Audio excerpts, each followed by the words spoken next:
Hello and welcome to SPM IS Academy. This is APSC Prelims Current Affairs session. Today we'll be taking up topic number 556 to 580. Topic number 556 is about MP LAD scheme. तो MP LAD का full form है member of parliament local area development scheme. This scheme was started in 1993 by PV Narasimha Rao government. It is run by ministry of statics and programme implementation. इसके अंतर्गत हर साल 5 करोड़ रुपए का fund दिया जाता है हर मेंबर ऑफ पार्लियामेंट को.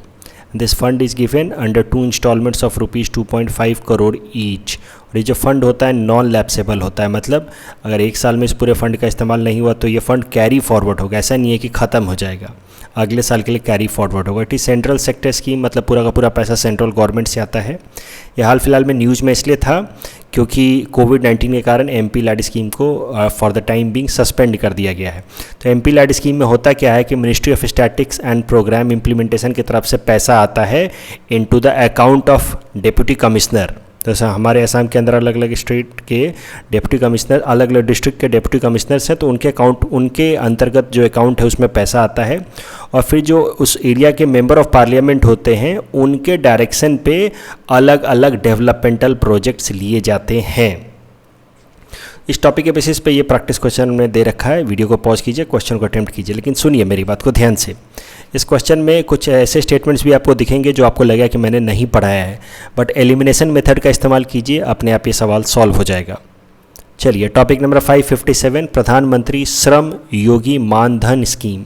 तो जो हमारे यहाँ पे अनऑर्गेनाइज सेक्टर में काम करने वाले लोग हैं उनके लिए पेंशन स्कीम लेकर के आई है ministry of labour and employment.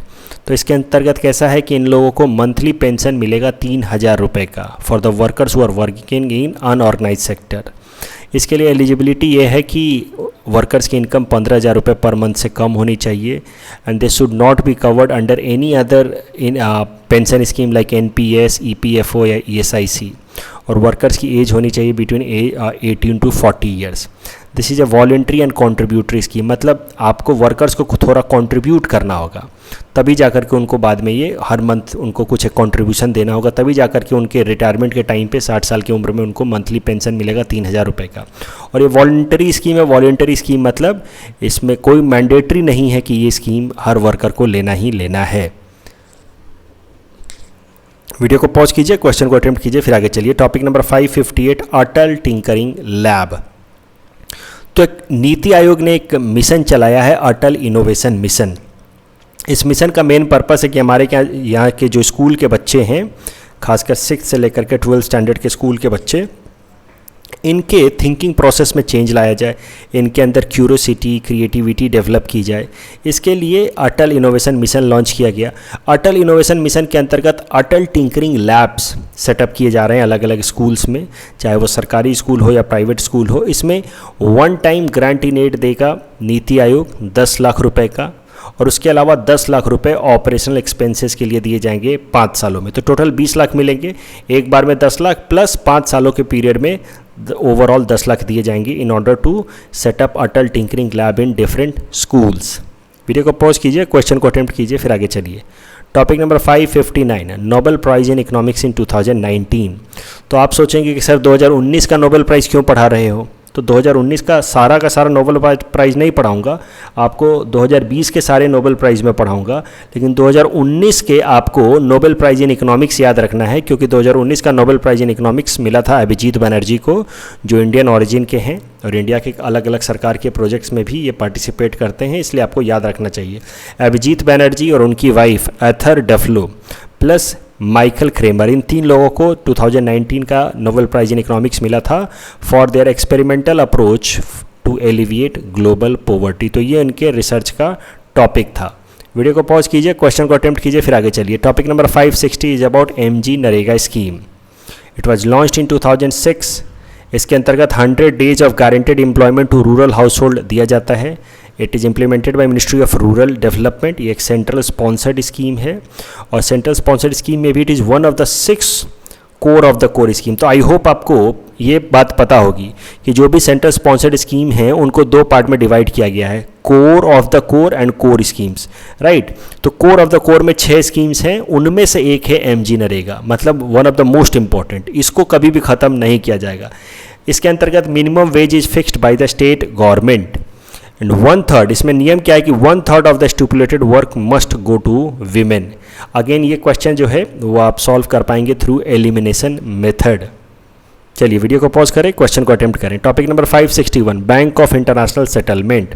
तो this bank of international settlement it acts like bank for central bank. जैसे हमारे देश की सेंट्रल बैंक है आरबीआई, उनके लिए बैंक का काम करता है। मतलब ओवरऑल इनकी जो अलग अलग देशों की जो सेंट्रल बैंक्स हैं उनकी मीटिंग होती है, जहाँ पे उसको कहा जाता है bank of international settlement. It is based in Bessel, Switzerland, और इसके मेन ऑफिस है बेसेल में, स्विट्जरलैंड में, लेकिन इसके बाकी 2 रिप्रेजेंटेटिव ऑफिस भी हैं हांगकांग में और मेक्सिको में।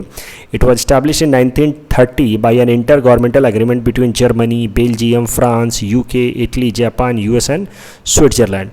It releases Basel guidelines. इसने अभी तक 3 बेसेल गाइडलाइंस रिलीज कर चुके हैं for safe banking. Bessel norm 1988 में, बेसेल नॉर्म 2004 में, बेसेल नॉर्म 2018 में।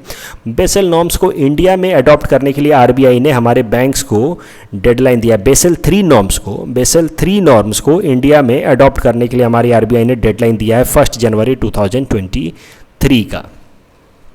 चलिए वीडियो को पॉज कीजिए, क्वेश्चन को अटेम्प्ट कीजिए, फिर आगे चलिए। Topic number 562, PM care fund. तो it is a special fund that was created last year, जिसका पैसा यूटिलाइज किया जाना था to curb corona virus pandemic. Prime minister is the ex officio chairman of this PM care fund. इसके अंतर्गत voluntary contribution दे सकते हैं इंडिविजुअल्स या ऑर्गेनाइजेशंस। इसमें कोई बजटरी सपोर्ट नहीं दिया गया है, मतलब सरकार अपने तरफ से बजटरी एलोकेशन करके कोई पीएम केयर फंड में पैसा नहीं डालेगी। इंडिविजुअल्स या ऑर्गेनाइजेशंस अपने तरफ से वॉलेंट्री कंट्रीब्यूशन करेंगे पीएम केयर फंड में। बेनिफिट क्या है पीएम केयर फंड का? 100% exemption from income tax act. तो जो भी पैसा पीएम केयर फंड में डालेंगे उसका आपको इनकम टैक्स नहीं लगेगा। जो कंपनियां हैं उनके कॉर्पोरेट सोशल रिस्पॉन्सिबिलिटी में काउंट किया जा सकता है पीएम केयर फंड का इन्वेस्टमेंट।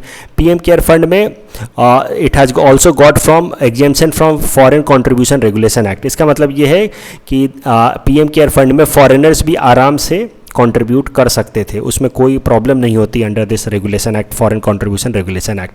चलिए वीडियो को पॉज कीजिए, क्वेश्चन को अटेम्प्ट कीजिए, फिर आगे चलिए। Topic number 563, national disaster response force. So this national disaster response force has been created under disaster management act 2005. It is a specialized response force for natural or man-made disaster. It works under Union Ministry of Home Affairs and it is the only dedicated disaster response force in entire world. मतलब सिर्फ disaster के case में respond करने वाली एक dedicated force बनाई गई है हमारे देश में, नेशनल डिजास्टर रिस्पॉन्स फोर्स। ये पिछले साल कोरोना के टाइम में भी काफ़ी न्यूज़ में थे, इसलिए ये कवर कर रहा हूँ, मुझे लगता है इंपॉर्टेंट है। तो ये काफ़ी न्यूज़ में थे। National disaster response force is only specialised or dedicated disaster response force in entire world. It was established in 2006 under this Disaster Management Act of 2005. Its headquarters is in New Delhi and it works under overall supervision of National Disaster Management Authority. Video को pause कीजिए, question को attempt कीजिए, फिर आगे चलिए। Topic number 564, sunrise project. तो ये जो प्रोजेक्ट है sunrise, it has been launched by NASA. इसका मेन पर्पस है to study the solar particle storms created from the sun surface. तो सन के सरफेस से ना एक तरह का स्टॉर्म निकलता रहता है, तूफान निकलता रहता है। वो नॉर्मल हवा वाला तूफान नहीं है, उसको कहते हैं सोलर पार्टिकल स्टॉर्म। उसमें कैसा रहता है कि हाई एनर्जी के प्रोटॉन, हाई एनर्जी इलेक्ट्रॉन्स और हाई एनर्जी आयंस निकलते रहते हैं। इसको कहा जाता है सोलर पार्टिकल स्टॉर्म्स। और ये जो सोलर पार्टिकल स्टॉर्म्स होते हैं ये बहुत तेज़ी से निकलते हैं, उनको एक आग की लपटों की तरह वो निकलते हैं सन के सरफेस से। और ये सोलर पार्टिकल स्टॉर्म्स होते हैं ये हमारे एस्ट्रोनॉट्स को या जो हमारे स्पेस शिप्स हैं उनको बहुत हद तक हानि पहुंचाते हैं। तो ये सोलर पार्टिकल्स स्टॉर्म्स कैसे निकलते हैं, उनमें कौन कौन सी पार्टिकल्स होते हैं, उनको कितनी एनर्जी होती है, उन सबको स्टडी करने के लिए नासा ने ये प्रोजेक्ट लॉन्च किया है, सनराइज प्रोजेक्ट। अल्टीमेटली इससे फ़ायदा क्या होगा? It can help us to protect astronauts travelling to the moon and Mars by providing better information how sun radiation affects the space environment. Video को pause कीजिए, question को attempt कीजिए, फिर आगे चलिए। Topic number 565 is about SAFAR and national air quality index. ये दो अलग अलग इंडेक्स हैं, सफ़र इंडेक्स और नेशनल एयर क्वालिटी इंडेक्स ना की। तो SAFAR has been brought by ministry of earth sciences. तो सफ़र कैसा है कि सिर्फ मेट्रोपॉलिटन सिटी में एयर क्वालिटी को ये रिप्रेजेंट करता है। इस तरह के बोर्ड्स आपने देख रखे होंगे, इस तरह का LED बोर्ड चमकता रहता है। तो मेट्रोपॉलिटन सिटी में सफ़र इंडेक्स के अंतर्गत इस तरह का प्रोजेक्शन किया जाता है। ये जो सफ़र इंडेक्स है, it is being launched by ministry of earth sciences. इसमें air quality of metropolitan city is projected on LED board at different locations in a metropolitan city. It has been developed by institute of tropical meteorology Pune and Indian meteorological department IMD। जो important बात है वो ये है कि सफ़र के अंदर कौन कौन से पॉल्यूटेंट्स काउंट किए जाते हैं। Particulate matter 1, particulate matter 2.5, particulate matter 10, ozone, carbon monoxide, nitrogen oxide, जिसमें दोनों आ जाएंगे, nitrogen oxide and nitrogen dioxide, sulphur dioxide, benzene, methane, non methane hydrocarbons, volatile organic carbons, benzene और मर्क्यूरी। तो ये सब आ जाएंगे सफ़र इंडेक्स के अंतर्गत। जबकि national air quality index has been launched by ministry of environment forest and climate change in 2014। इसके अंदर 8 पॉल्यूटेंट्स मेजर किए जाते हैं। 8 पॉल्यूटेंट्स है particulate matter 10, particulate matter 2.5, nitrogen dioxide, sulphur dioxide, carbon monoxide, lead, methane and ozone. और इसका अलग अलग शहरों में, जैसे गुवाहाटी में भी आपको एयर क्वालिटी इंडेक्स का अलग जगह पे बोर्ड इस तरह का दिख जाएगा। उसमें इस तरह का बोर्ड प्रोजेक्शन रहता है कि पार्टिकुलेट मैटर 10 में कितना पॉल्यूशन है, पार्टिकुलेट मैटर 2.5 का कितना पॉल्यूशन है, और उसकी अलग अलग ग्रेडिंग भी रहती है। तो किस में हम रेड में हैं, किस में ग्रीन में है, इस पे डिपेंड करता है। मान लो पार्टिकुलेट मैटर 10 ज़्यादा नहीं है तो उसमें ग्रीन दिखाएगा, पार्टिकुलेट मैटर 2.5 ज़्यादा है तो उसमें रेड दिखा सकता है, येलो दिखा सकता है। तो इस तरीके से अलग अलग तरह के पॉल्यूटेंट्स में किस तरह का पॉल्यूशन, लेवल ऑफ पॉल्यूशन है वो दिखता है एयर क्वालिटी इंडेक्स में। चलिए वीडियो को पॉज कीजिए, क्वेश्चन को अटेम्प्ट कीजिए, फिर आगे चलिए। Topic number 566, CTBT comprehensive nuclear test ban treaty. It bans all nuclear explosions for both civilian as well as military purpose in all environments. ना आप ज़मीन के अंदर कर सकते हैं, ना आप सरफेस पे कर सकते हैं, ना एक्सटर्नल एटमॉस्फेयर में कर सकते हैं। कहीं भी आप कोई भी तरह का न्यूक्लियर एक्सप्लोजन नहीं कर सकते according to CTBT। It was adopted by United Nation General Assembly on 10 सितंबर 1996, लेकिन it has not entered into force till now, क्योंकि इसमें कंडीशंस थे कि जो 8 न्यूक्लियर वेपन स्टेट हैं वो सब साइन करना चाहिए मैंडेटरी तरीके से, तभी जाकर के CTBT इम्प्लीमेंट हो पाएगा। और इंडिया ने अभी तक इसको साइन नहीं किया। In fact most of the nuclear weapon states have not ratified in it and that is why CTBT has not been in force till now. Video को पॉज कीजिए, क्वेश्चन को अटेम्प्ट कीजिए, फिर आगे चलिए। Topic number 567, Basel convention. तो Basel convention में आपको सिंपली याद रखना है कि Basel convention deals about waste dumping prohibition. तो बेसल कन्वेंशन को मैं मोटा मोटा आपको समझा दूंगा तो आप कभी भी नहीं भूलेंगे। सुनो, जो रिच कंट्रीज होते हैं जैसे अमेरिका या फिर फ्रांस, ये लोग क्या करते हैं कि जो गरीब देश होते हैं, युगांडा और नाइजीरिया टाइप, वहाँ की सरकारों को पैसा दे करके अपने यहाँ का सारा जो वेस्ट मटेरियल है वहाँ जा कर के डंप कर देते हैं अफ्रीका में। तो बेसल कन्वेंशन ने 1995 में एक इंटरनेशनल कन्वेंशन लाया गया जिसमें इस तरह के ग्लोबल वेस्ट डंपिंग को प्रोहिबिट किया गया कि आप अपने देश का ये जो वेस्ट है उसको दूसरे देशों में जाकर के ऐसे डंप नहीं कर सकते पैसा खिला करके वहाँ की सरकार को। हाल फिलहाल में ये फिर से न्यूज़ में था 26 सालों बाद, क्योंकि इसमें अमेंडमेंट किया गया है हाल फिलहाल में। और अमेंडमेंट करके जो हजार्डस वेस्ट होते हैं, ई वेस्ट होते हैं या ऑब्सोलीट शिप्स होते हैं, इनको भी बेसल कन्वेंशन के अंतर्गत ला दिया गया। अदरवाइज ये लोग क्या करते थे बड़े बड़े देश कि इन छोटे देशों में जाकर के इलेक्ट्रॉनिक वेस्ट डंप कर देते थे, क्योंकि electronic waste was not covered under original Basel convention. उसके अलावा अपनी जो शिप्स खराब हो जाते थे वो जाकर के इन छोटे देशों में डंप कराते थे, because obsolete ships were also not covered. लेकिन एक हाल फिलहाल में अमेंडमेंट करके शिप्स को या ई वेस्ट को भी कवर किया गया, इसी कारण से ये न्यूज़ में था। चलिए वीडियो को पॉज कीजिए, क्वेश्चन को अटेम्प्ट कीजिए, फिर आगे चलिए।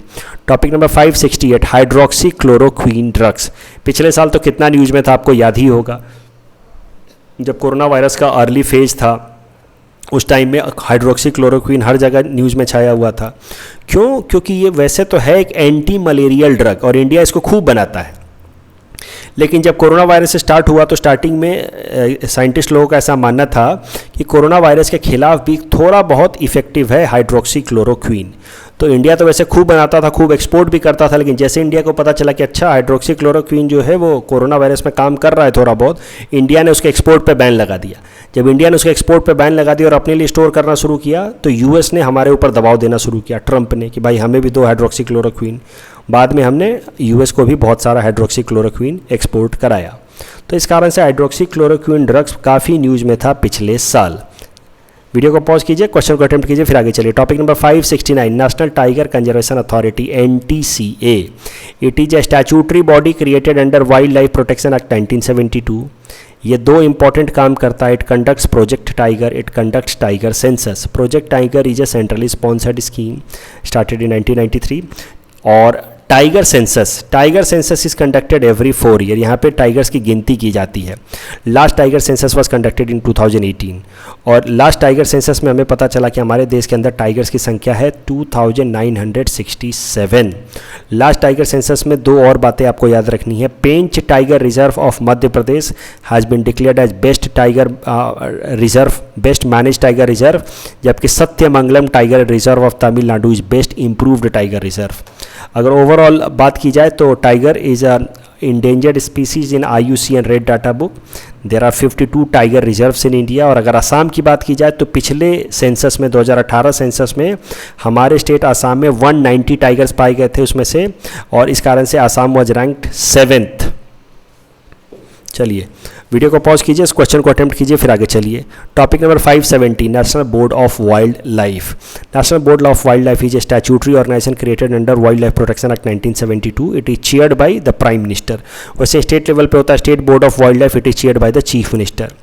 एंड इसमें सबसे इंपॉर्टेंट बात आपको ये ध्यान रखनी है कि no alteration of boundaries in the national park और wild life sanctuaries can be done without approval of national board of wild life. Video को पॉज कीजिए, क्वेश्चन को अटेम्प्ट कीजिए, आगे चलिए। टॉपिक नंबर 571, गैलो ट्राइब्स ऑफ अरुणाचल प्रदेश। तो ये अरुणाचल प्रदेश के ट्राइब्स हैं।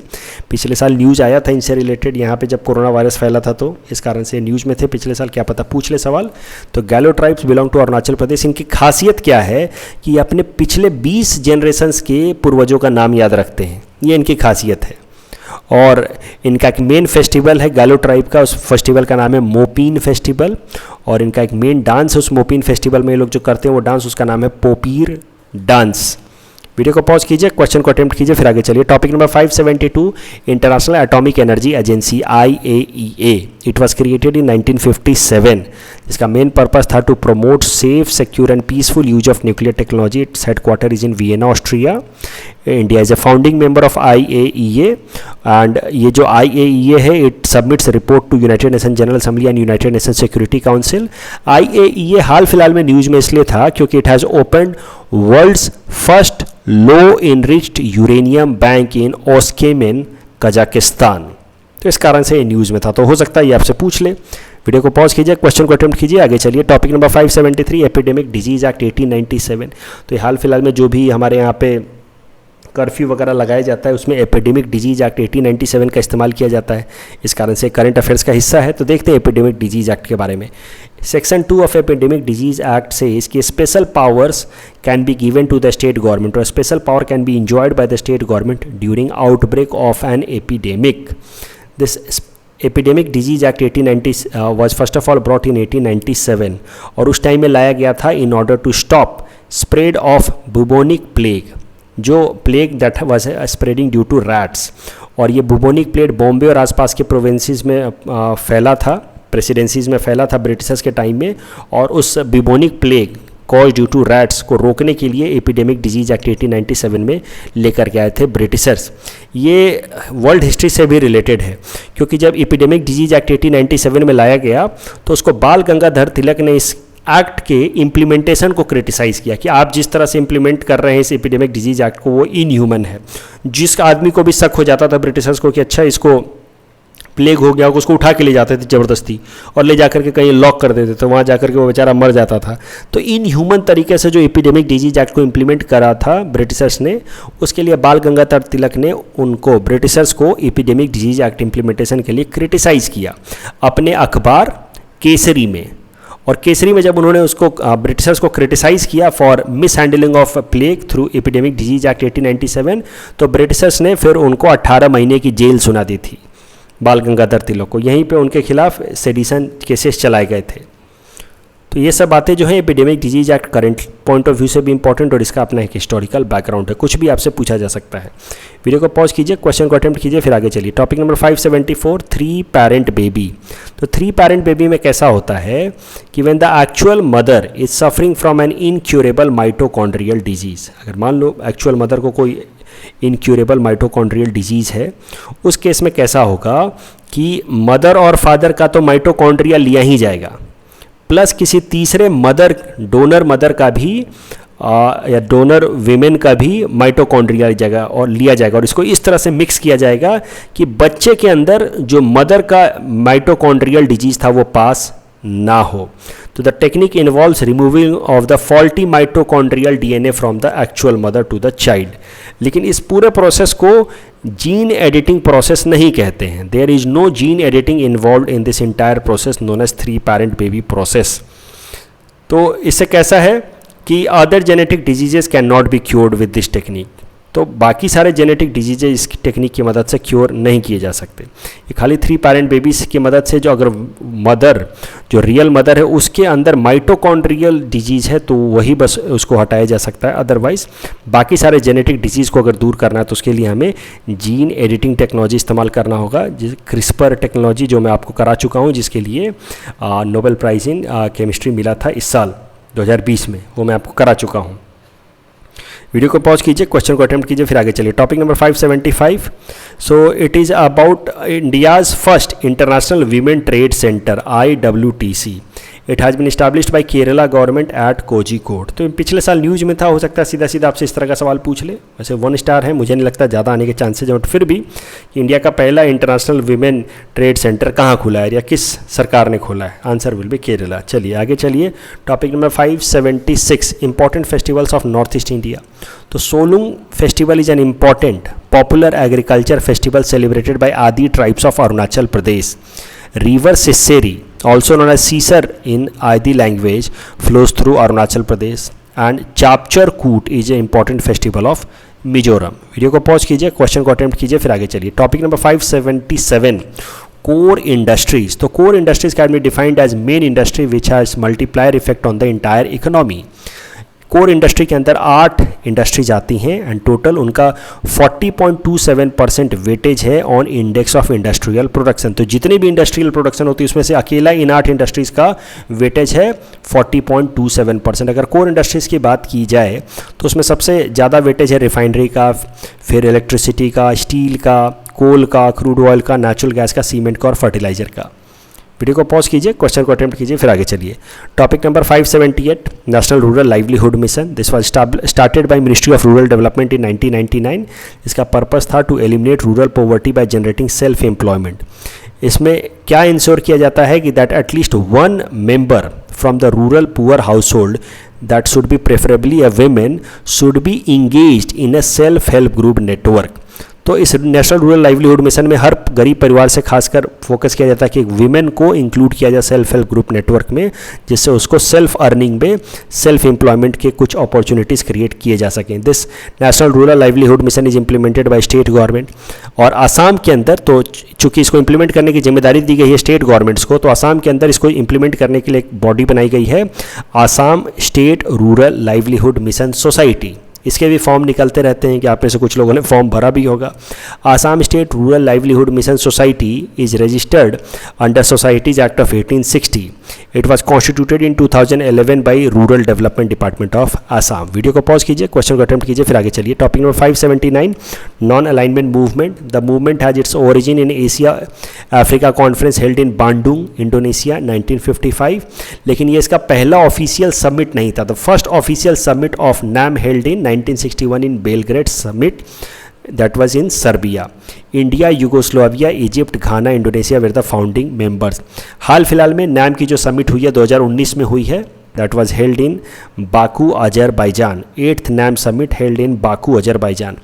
ये इस बात की ये जो ध्यान देने वाली बात है कि इस बार हमारे प्रधानमंत्री नरेंद्र मोदी जी ने इसमें पार्टिसिपेट नहीं किया, rather vice president of India Venkaiah Naidu ji ने इसमें पार्टिसिपेट किया। तो ये काफ़ी नई बात हो रही है कि हमारे देश के प्रधानमंत्री मोदी जी NAM समिट को पार्टिसिपेट नहीं कर रहे हैं। अदरवाइज ऐसा पहले कभी नहीं हुआ कि prime minister of India did not participate in NAM summit. लेकिन मोदी जी के टाइम से इन्होंने एक नया तरीका शुरू किया, शायद से it is his way of saying कि NAM is now irrelevant for India. तो prime minister of India is not participating in NAM summit. Currently NAM has 120 members. चलिए वीडियो को पॉज कीजिए, क्वेश्चन को अटेम्प्ट कीजिए, आगे चलिए। Topic number 580, Sirui lily festival. Sirui Lily Festival is hosted in Ukhrul district of Manipur, where flowers are in full bloom during October. Sirui lily grows at a height of about 8,500 feet above the sea level. It was declared as state flower of Manipur in 1989. The flower is categorized as endangered species today. Video को pause कीजिए, question को attempt कीजिए. चलिए, ये आज का आखिरी topic है, इससे आगे हम कल चलेंगे. संडे है, फिर भी हम कल टॉपिक्स लेंगे और कल उम्मीद करेंगे 30 टॉपिक लिए जाए, 25 से भी थोड़े ज़्यादा, क्योंकि कल संडे है और कल के बाद हार्डली एक महीने का और करंट अफेयर्स रह जाएगा. तो I will be taking hardly 3 to 4 more classes और उसके बाद आपका करंट अफेयर्स ख़त्म हो जाएगा. Thank you everyone for watching. Good night.